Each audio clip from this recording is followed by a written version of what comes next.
In a quiet village lives Steven, a bright young boy raised by his hardworking mother.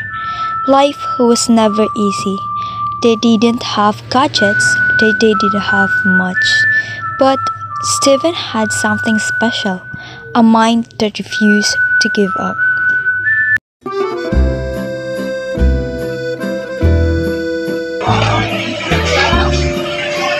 Padala pagyapon paglibro bay? Unsa? 2025 naman?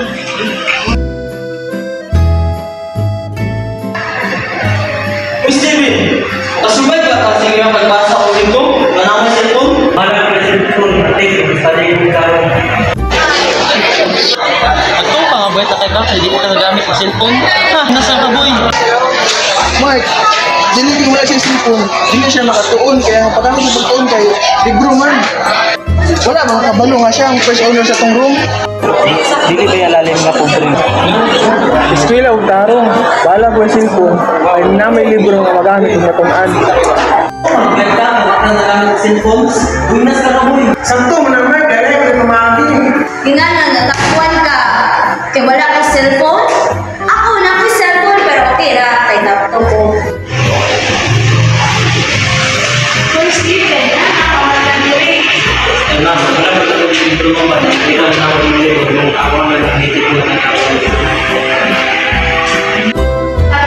Kumpre ang pagplato nila sa ato, dapat nangkamot ko para ipakita ko sa ilan na malig sila.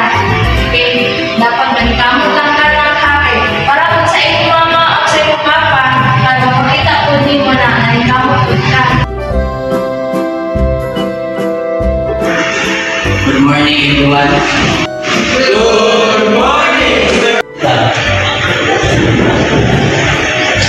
In this class, I give some reports of students being mocked for not having gadgets. Class, teachers, students, I begin. Poverty is not a sin, but bullying.